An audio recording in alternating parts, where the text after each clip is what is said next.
The gentle chime of crystal glasses echoed beneath the warm amber lights, casting a soft glow across the vaulted ceiling of the Whitmore estate. It was a celebration not just of age, but of legacy. Thomas Whitmore, once hailed as the lion of the Texan oil industry, had turned 60. The gathering was intimate, tasteful, not a lavish spectacle, but an elegant homage to a life of triumphs and trials. Every shrub in the garden had been trimmed with care. Each lantern flickered deliberately, bathing the courtyard in golden warmth as though trying to soften the night itself.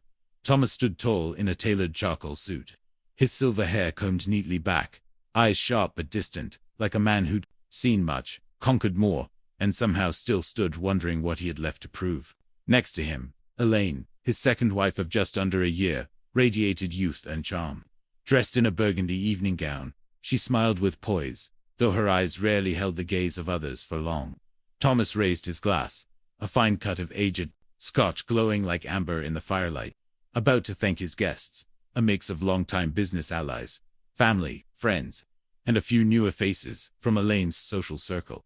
Just as the first words escaped his lips, a scream sliced through the air like a blade. "Don't drink it. She put something in your glass." Every head turned. The chatter halted. A collective breath caught in the throats of the crowd. From the direction of the side gate came a boy, thin, scruffy, no older than 13, his clothes stained and too large for his frame. His hair was unkempt, his sneakers frayed. He bolted across the stone path, eyes wide with a mix of fear and urgency, locking onto Thomas with a desperation that quieted even the whispers. "I saw it. Last night she met with a man in the garden. She dropped something in that glass this morning. Please, so don't drink it. She's trying to hurt you." Gasps followed like a wave. A woman dropped her napkin. Someone clutched their chest. A slice of chocolate tart slipped off a trembling plate. Elaine turned pale, then red, a sharp flush of fury blooming across her cheekbones. She sprang up. "What is this madness? Who let that filthy child in here? Security. Get him out." But Thomas did not move. The glass remained just below his lips. His brows furrowed, not from fear, but something else. Recognition, maybe, or was it intuition? The boy Eli, as he would later introduce himself, stood trembling, yet resolute. Eyes fixated on the glass in Thomas's hand, like it held a loaded gun. He stepped forward again. "Cliss, I know I'm just a kid, but I swear I saw her do it." Silence fell, deeper this time, like the hush before a verdict. The musicians at the corner of the patio slowly lowered their instruments. All eyes were now either on the glass ... or on Elaine. Thomas raised a hand, stopping the two security guards who had begun to move. His voice came quiet, almost a murmur, but firm enough to still the night. "Wait, no one touches the boy." Elaine's head snapped toward him. "You can't be serious. Thomas, he's a street kid. A liar. This is your birthday, for God's sake." But Thomas wasn't looking at her anymore. He was looking at the boy. Something in the way Eli stood, scared, yes, but honest, too, struck a strange chord in him. A note he hadn't heard in years. He turned to his head of staff. "Call Dr. Lang, and get someone from the lab. I want this drink test here, right now." Murmurs spread like wind through wheat. People began exchanging looks, whispering, watching Elaine with new eyes. She stiffened, her fingers tightening around the fabric of her dress, eyes darting nervously from face to face. The party didn't end right then, but the celebration had undeniably frozen. The warmth that had filled the night seeped away, replaced by something colder, heavier suspicion. Guests began to excuse themselves. Some left in silence. Others lingered near the gates, whispering under their breath. Meanwhile, Eli stood, still in the corner of the garden, a small silhouette against the grandeur of the estate. In his hands, the butler had placed a warm glass of milk. Draped across his shoulders was an oversized cashmere coat, unmistakably Thomas's. The boy clutched it like a shield. He was still trembling. Inside, Thomas sat by the fire, watching the shadows flicker and curl along the walls. The untouched glass of scotch remained where he had left it, untouched, unquestioned, but no longer innocent. Something had been stirred that night, and it wasn't just doubt. It was the beginning of something far more complicated, far more human. And outside, under the faint scent of garden roses and the hiss of the evening wind, a young boy had just thrown the first stone into very still, very dangerous waters. What came next would challenge everything Thomas believed about trust, about family, and about second chances. The boy stood there, motionless, as if the words he'd just hurled into the heart of the party had drained him of all strength. His chest rose and fell rapidly, eyes flicking between the guests, who now looked at him with a mix of disbelief and discomfort. And Thomas Whitmore, whose glass hovered midair, suddenly weightier than lead. For a long moment, no one spoke. Even the wind seemed to halt in the oaks beyond the terrace. Waiting, Eli took a small step forward, one sneaker scraping across the flagstone. I sleep in your garden sometimes," he said, voice dry and cracking. "Behind the fireplace. Well, it's warm, safe, nobody finds me there." A collective shift passed through the gathering, an unsettling ripple. A boy who lived in the shadows of their luxury, hiding in the folds of trimmed hedges and manicured paths, had just stepped into the light and dropped a match into a powder keg of secrets. Thomas didn't speak, not yet. His expression had changed. No longer simply startled or confused. He now looked like a man trying to remember something long buried, a shape in fog, a memory refused. "I didn't mean to ruin anything," Eli added, his voice steadier now, though his hands trembled at his sides. "I saw her last night. The lady your wife. She was in the garden with a man. He gave her something, a small white packet. Then this morning, I saw her slip it into your drink." Elaine gasped, her hand flying to her chest. "This is insane. You're going to take the word of a astray?" She turned toward Thomas, her eyes wide with hurt, but there was a thin crack in the performance, a flicker of something darker underneath.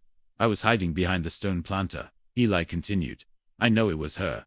Same red dress, same curls." "I didn't want to speak up. I was scared.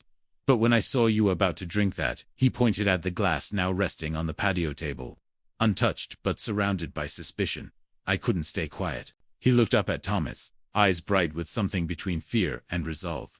"Even if I'm wrong, if I stayed silent and something happened to you, I wouldn't be able to live with that." And there it was. That was the moment everything shifted. Not because of what the boy said, but how he said it. There was no drama in his voice, no attempt to perform. Just raw, shaking honesty, the kind that couldn't be rehearsed. Thomas exhaled slowly, as if some invisible hand had been gripping his lungs. "What's your name, son?" "Eli," the boy replied. "Eli Carter. And you saw this with your own eyes?"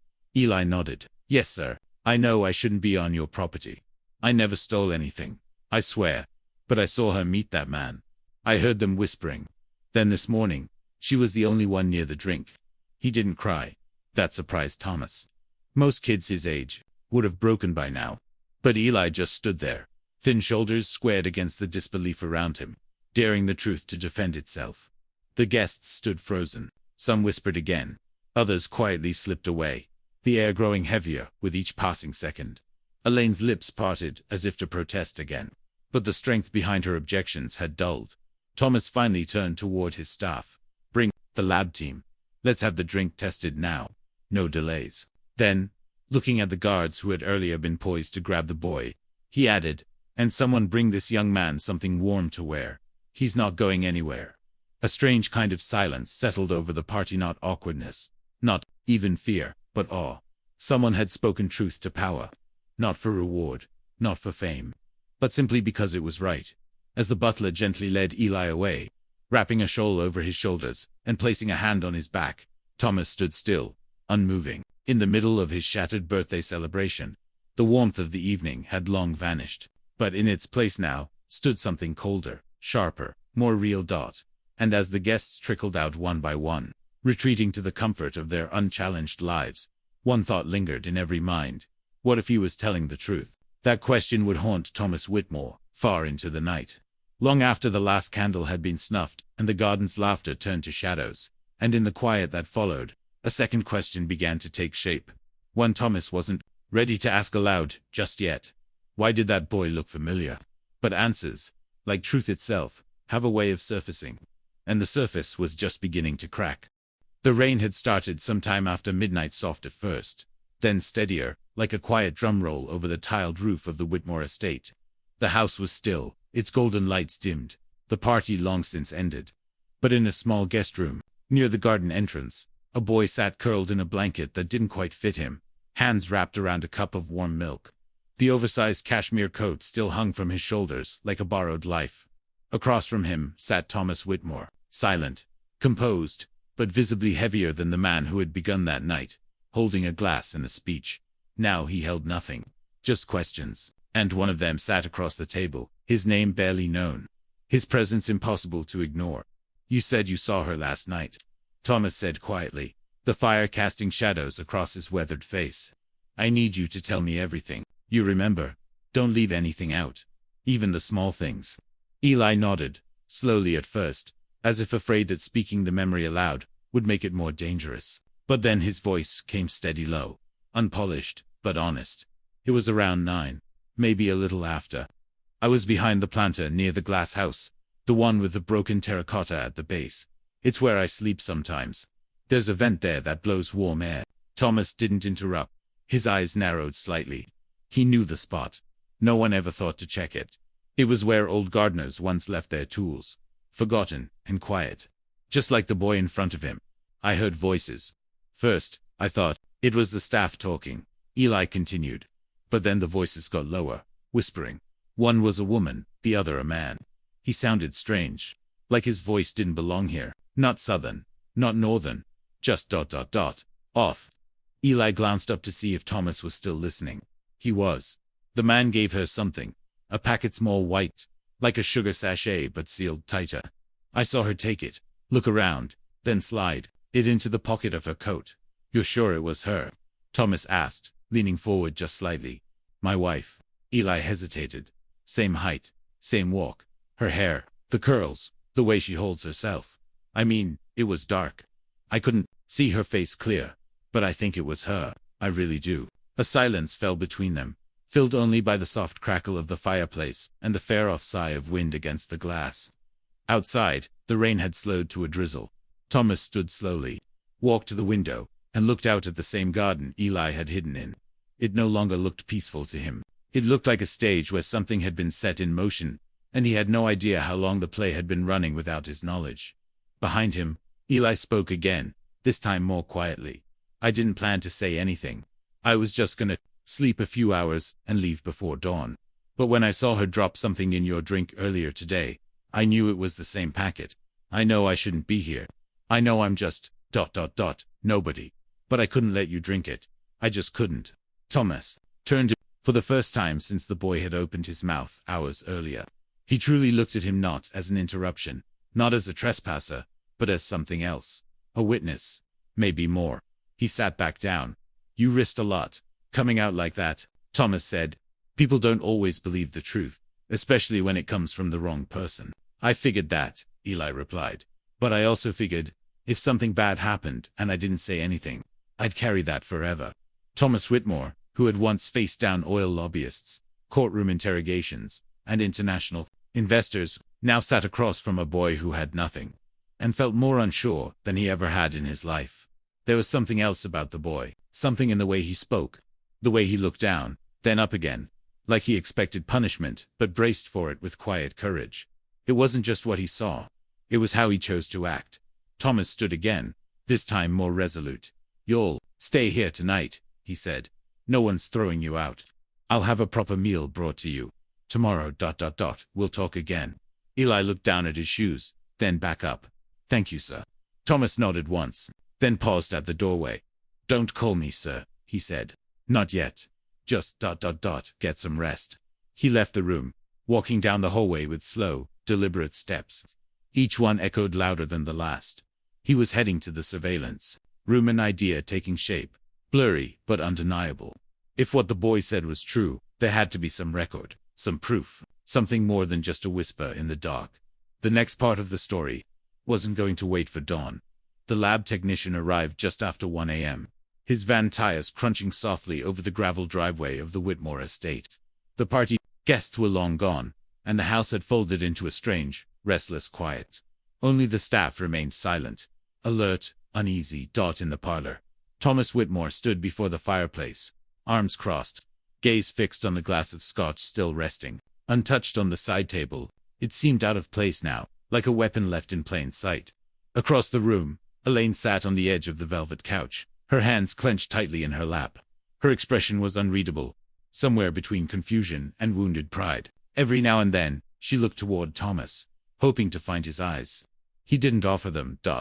The technician moved quickly, efficiently, setting up a portable analyzer on the coffee table. "It'll only take a few minutes," he said. No one replied. A soft worry began. The machine blinked to life, then stilled. The glass was swabbed, the liquid sampled. In the corner, Eli watched, his small frame partially concealed behind the butler, who stood like a silent sentinel. The boy's hands were pressed together so tightly his knuckles had gone white. Time dragged in moments like that. Every second seemed elastic, stretched taut with uncertainty. Then the machine chirped. The technician looked down, scanned the small display screen, then glanced up at Thomas. "There's something here," he said. "A trace compound, scopolamine, possibly. Very small dose. Wouldn't kill a healthy adult. But in someone with hypertension or a cardiac condition." His voice trailed off. Thomas didn't move, didn't flinch. He simply reached down and slid the glass farther away from himself, like pushing a dangerous memory into the past. Elaine sprang to her feet. "No, this is ridiculous. You're going to believe that machine. And that boy." Her voice was shaking. "Now, Thomas, this isn't fair. You know me. You know me." But something in her voice betrayed her. The words were desperate, and her hands, normally composed, graceful, were trembling. Thomas turned, slowly. His voice, when it came, was low, almost too calm. "I want you to answer one question." She stared at him, blinking. "Were you in the garden last night? Near the glass house?" Elaine hesitated. Her lips parted, but no words came. "I have reason to believe someone saw you there," Thomas added. "Meeting a man, taking something from him." Her face froze. And for the briefest moment, less than a second, something flickered in her expression. Fear, recognition. It was gone too quickly to name. "I wasn't," she said. "Too quickly, you're sure?" "Of course I'm sure. I couldn't sleep. I was walking the halls. You came in late. You saw me getting ready upstairs." Thomas nodded slowly. "That's true. But I also remember you were already in a different dress. Your hair was wet. You said you'd gone out for some air." The silence that followed was suffocating.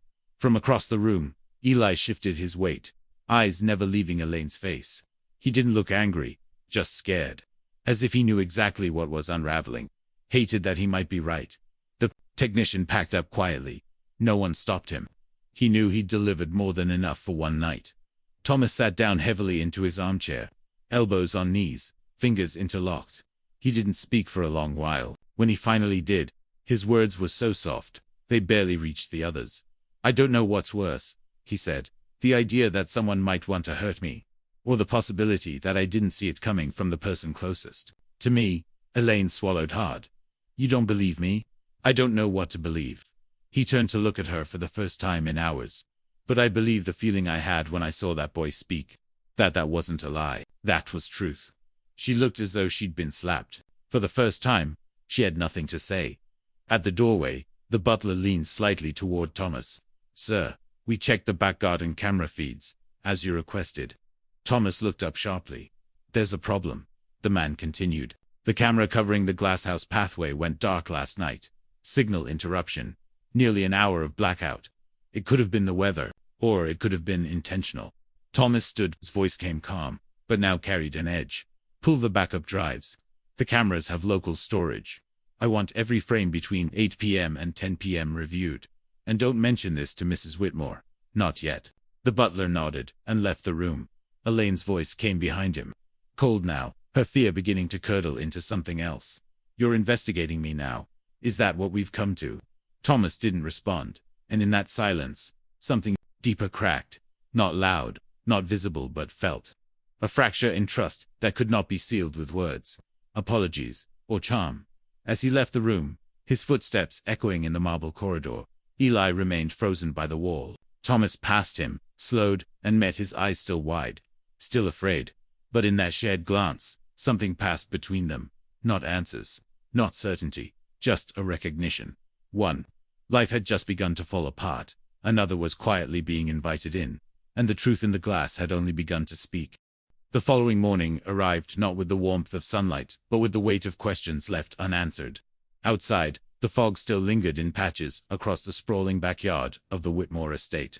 As if reluctant to let the truth fully settle in, inside the house stirred slowly, cautiously, like a place trying to return to normal, after something sacred had been shaken loose. Thomas Whitmore stood by the large bay window in the study, coffee growing cold in his hand. his eyes fixed on a familiar corner of the garden, the bench, near the fireplace wall. The place the boy had called safe. A bench he'd walked past 1,000 times without ever realizing it had, in the quiet of the night, become someone's shelter. Behind him, the butler cleared his throat gently. "Sir, the boy is awake. I brought him some toast and oatmeal. He's waiting in the small lounge." Thomas nodded, still not turning. "Thank you, Frank. I'll see him now." He found Eli sitting where the house's morning light just barely reached, half in shadow, half in gold. The boy looked smaller in daylight, as though courage had shrunk back into his bones with the dawn. Yet he sat upright, hands folded, half-feet, toast on the table beside him.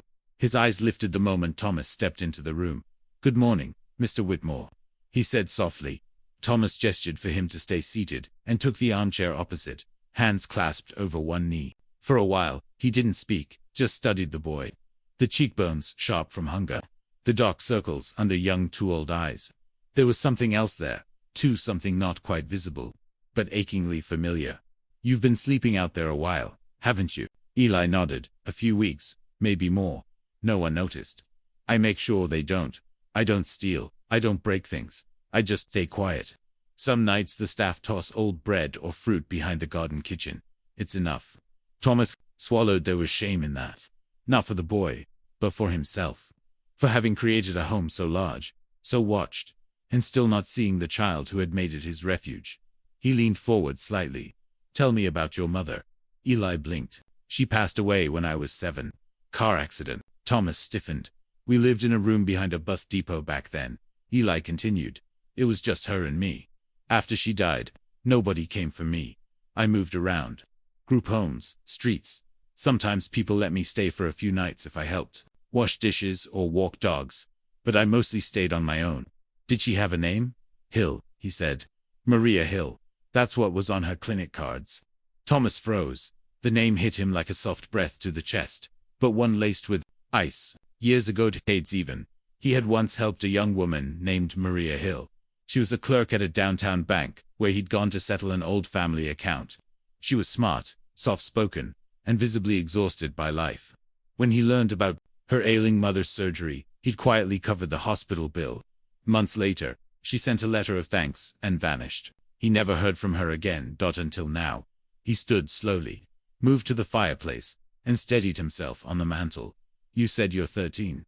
"Yes, sir, 13. The math added up too closely. The boy's features weren't a mirror, but in the right angles, under the right light, Thomas saw it. The bridge of the nose, the slope of the brow, that guarded way of speaking, like every word had to be weighed before it was set loose. He'd seen that expression before in the mirror, after his wife died, in the last photograph of his own son, taken just weeks before the accident that took the boy at 5 years old. Thomas turned back toward Eli, but his voice came softer now, like wind through cracked glass. "I sponsored a children's program once. Street kids, like you, we gave scholarships, new IDs. There was a boy we lost track of, file vanished, no next of kin. I always wondered what happened to him."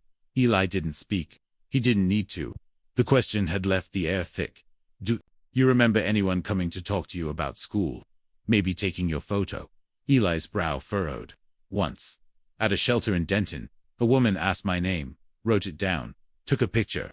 She said someone might help me, but no one came." Thomas exhaled slowly. That memory lined up with a file he'd seen.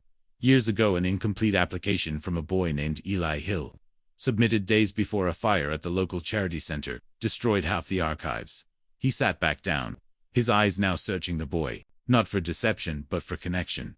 "Eli," he said carefully, "if I asked you something, something big, would you be honest with me?" Eli nodded, his voice just a whisper. "Yes, sir." "Do you ever wonder about your father?" Eli looked down. When he finally spoke, it was a confession. "Not really. Mom didn't talk about him. I figured he left, or never knew I was born." The words hit harder than Thomas expected, but he didn't let it show. Instead, he nodded once, and stood. "Thank you for telling me. That's all for now."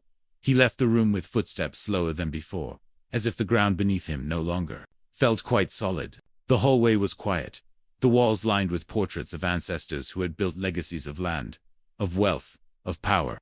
But none of them had faced what now pressed against his ribs like a heartbeat he hadn't heard in years. Back in the lounge, Eli stared at the cold toast on the plate beside him. He hadn't meant to cause anything. He had only wanted to do the right thing.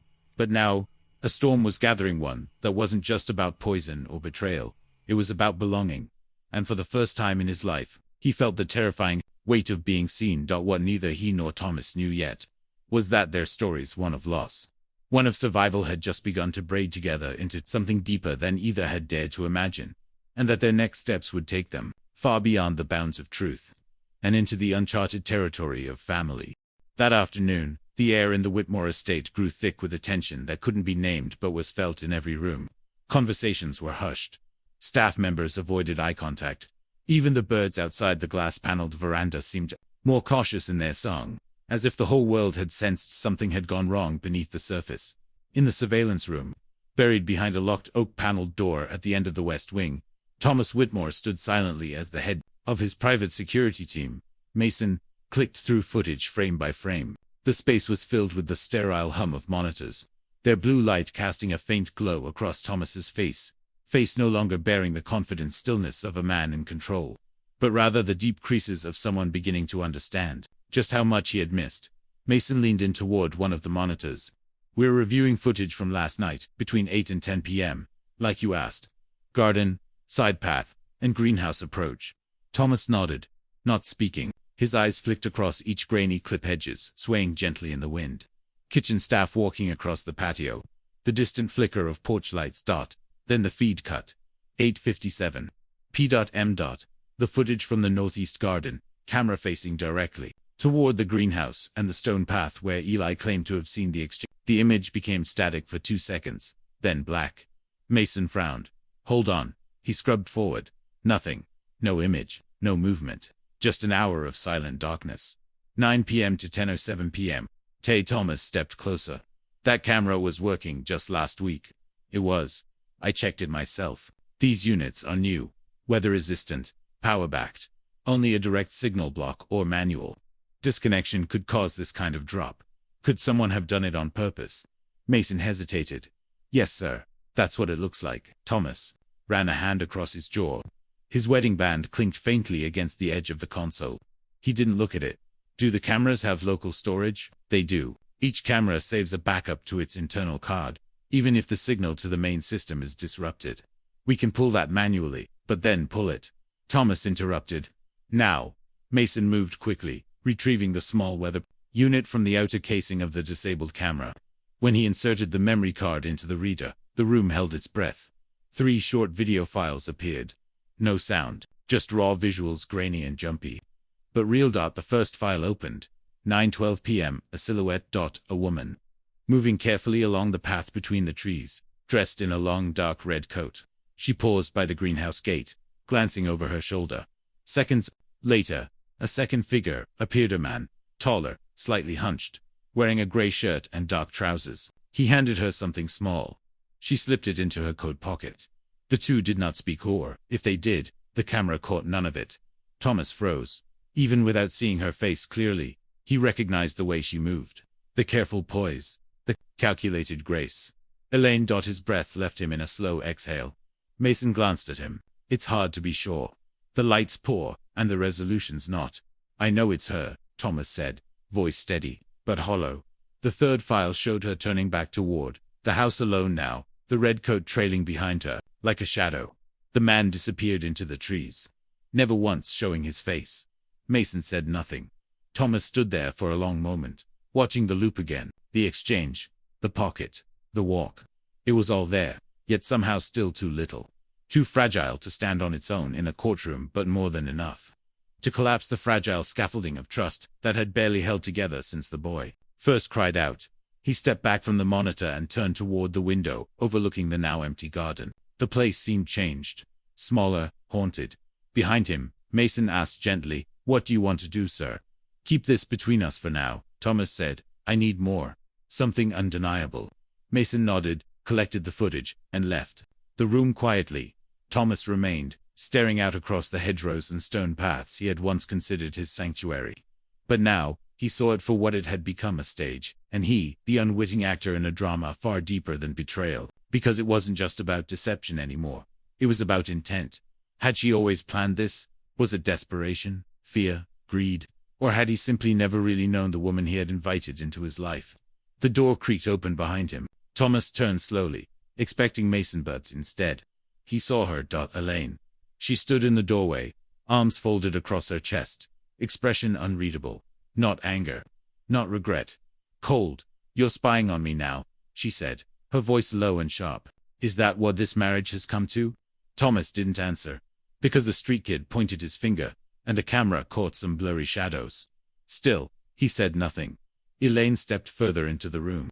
"You know what hurts more than being accused? Knowing that after everything I mean nothing more than a glitchy video to you." Thomas finally spoke. Quiet. Controlled. "I'm not asking for explanations tonight. I'm asking for space. Until I can trust myself to tell truth from fear." Elaine's eyes narrowed, but she didn't argue. She didn't plead. She simply stared at him for a long, brittle moment, then turned on her heel and walked away. As the door clicked shut behind her, Thomas exhaled and felt something inside him settle. Not peace, not clarity, but direction. And that night, he didn't sleep. Because in the hours between darkness and dawn, trust doesn't just break, it disappears.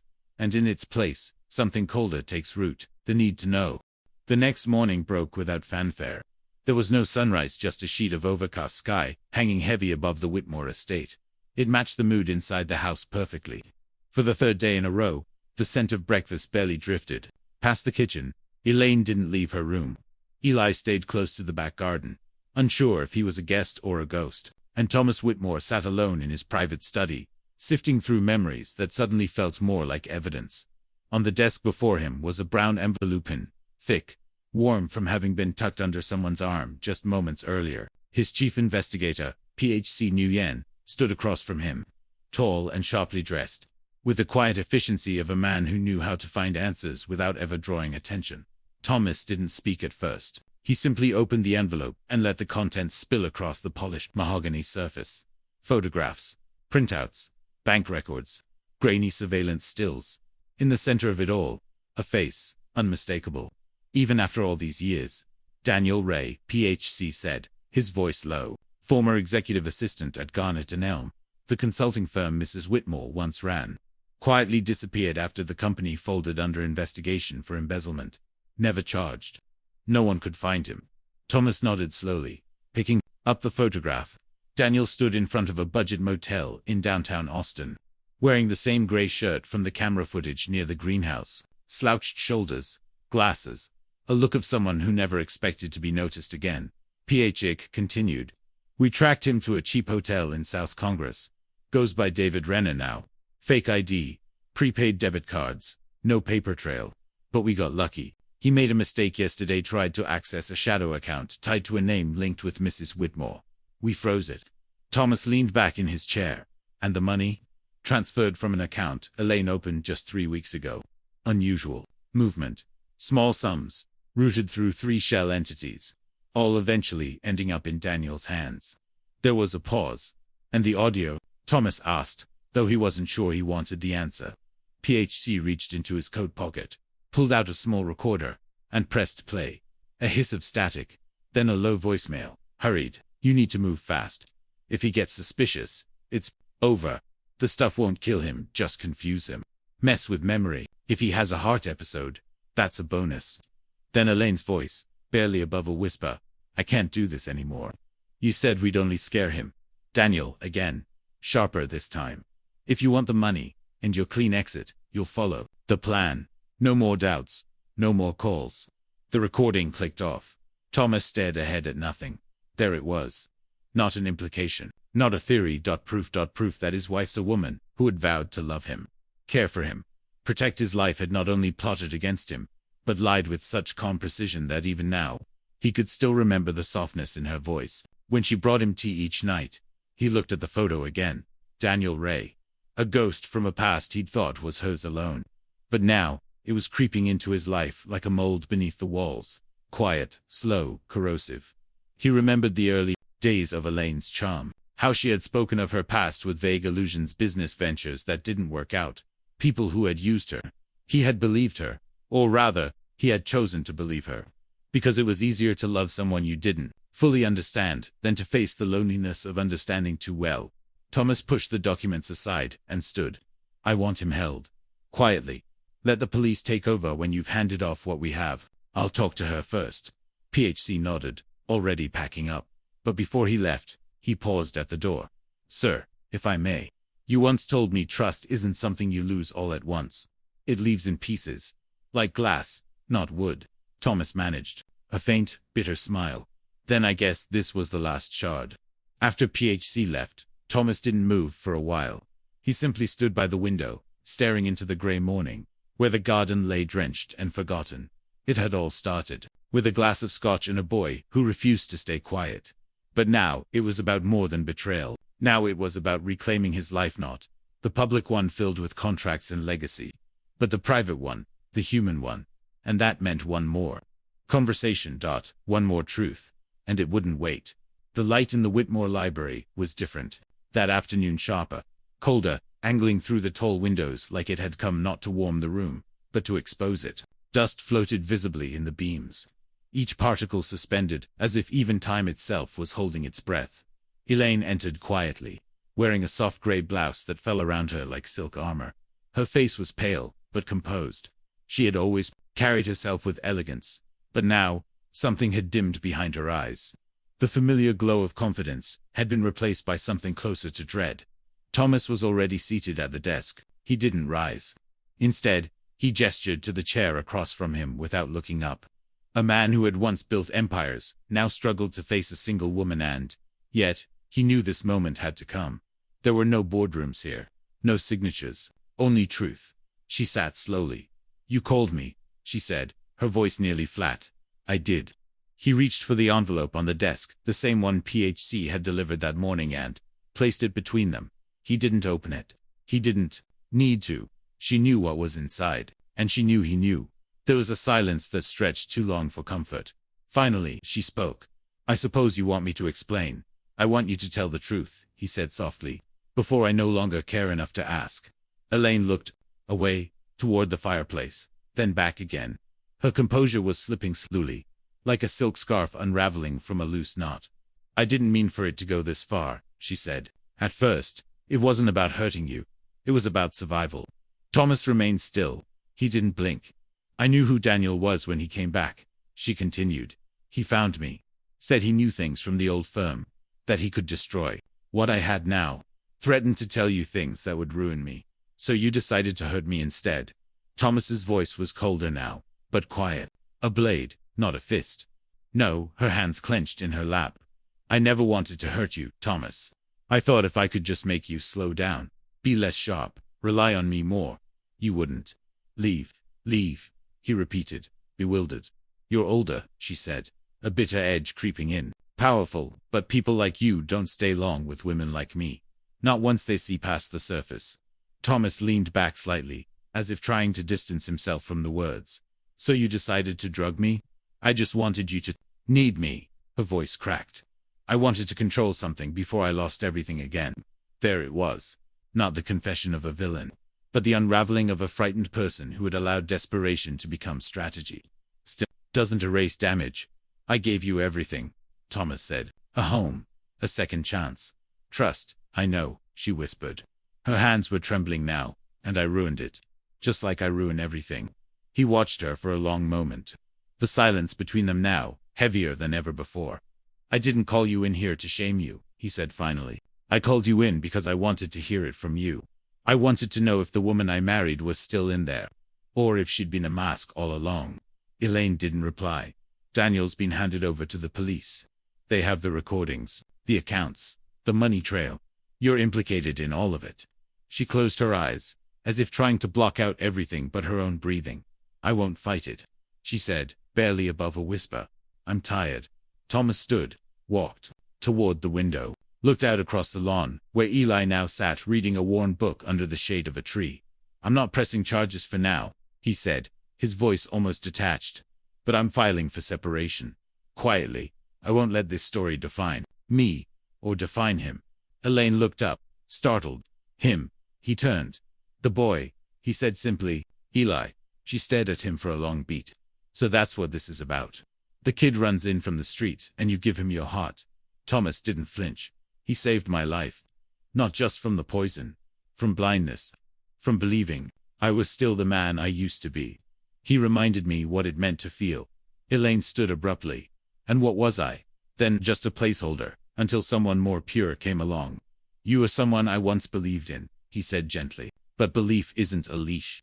And love isn't silence. Her face twisted, just slightly. Then the mask dropped, and she said nothing else. She turned and walked out of the library, her heels silent on the carpet like someone who had already vanished, even while standing in the room. The door closed behind her with a soft click. Thomas remained by the window, outside. Eli looked up and caught his gaze. He smiled just faintly, and lifted the book in his hands like a trophy of borrowed peace. Thomas didn't smile back. Not yet. But his heart, bruised and slow, took one careful step toward something new. The wreckage of love may be sharp, but sometimes it clears enough space to build again. That evening, the rain returned, this time softer, more forgiving. It tapped gently against the windows of the Whitmore estate, like an old friend, not a storm. Inside, the house felt quieter than usual, but not empty. Something had shifted, not just the silence of a scandal past, or the hollow left by Elaine's absence. It was something subtler, something waiting. Eli was sitting near the window in the small den off the kitchen, a blanket tucked around his legs and a steaming mug of cocoa in his hands. The mug was slightly too large, the blanket slightly too soft for someone who had spent years curled up behind stone planters and beneath highway bridges. But he was adjusting. Slowly, cautiously. Thomas stepped into the room without a sound. The boy noticed and straightened. Sorry, I didn't mean to. You're fine, Thomas said, waving off the apology. This is your home now. You don't need permission to be comfortable in it. Eli blinked. You mean that? I do. Thomas sat down in the chair, across from him. For a moment, the only sound was the ticking of the antique wall clock and the rain. I've been thinking, Thomas said, leaning forward, about you, about your mother. Eli looked down, his thumb tracing the rim of the mug. I don't remember her much anymore. Just pieces. The sound of her voice when she hummed. The smell of her sweater when she hugged me. She used to call me her little miracle. Thomas's throat tightened. Did she ever tell you anything about your father? No, Eli said quietly. I always figured he was just ... gone. Either didn't know I existed, or didn't want to. I stopped asking. After a while. People don't like questions when they don't have answers.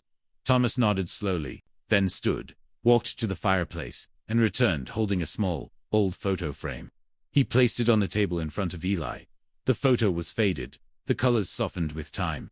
In it stood a young Thomas, a woman with soft brown eyes, and a boy older than 4 with messy hair and a wide, toothy smile. Eli picked it up, studied it. That's your son? He asked. Thomas nodded. Yes, his name was Adam. He died in a car accident when he was 5. I'm sorry, Eli whispered. Thomas looked down at his hands, then back up. There's something strange about grief. For years, it tells you it owns you, that you don't deserve another chance at joy, that moving on would be betrayal, so you freeze. Eli looked up. But then someone comes along, Thomas continued. Someone who doesn't know your past, doesn't expect anything from you, doesn't ask for anything except to be seen. And suddenly, that frozen part of you starts to thaw. There was a long pause. You reminded me of him, Thomas said, his voice thick with emotion. At first, it was just a resemblance. The way you spoke, the way you sat too straight, like you didn't want to take up too much space. But then it became something deeper. Something I couldn't ignore. Eli said nothing. He just stared at him, breathing quietly. I don't know if you're my blood, Thomas said. I don't know if fate or coincidence brought you here. But I do know this. He leaned forward, placing a hand gently on Eli's shoulder.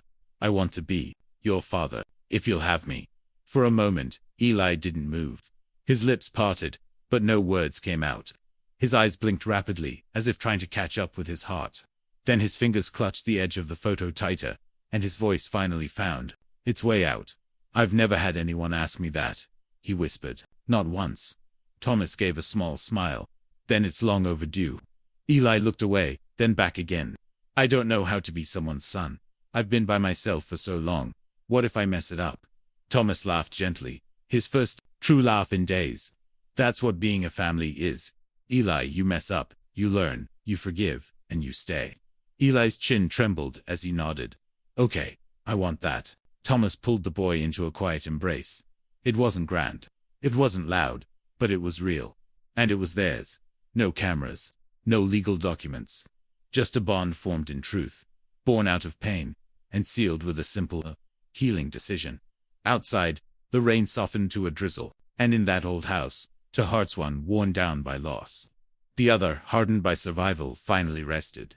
Together, the story of Thomas Whitmore was no longer just one of betrayal and redemption.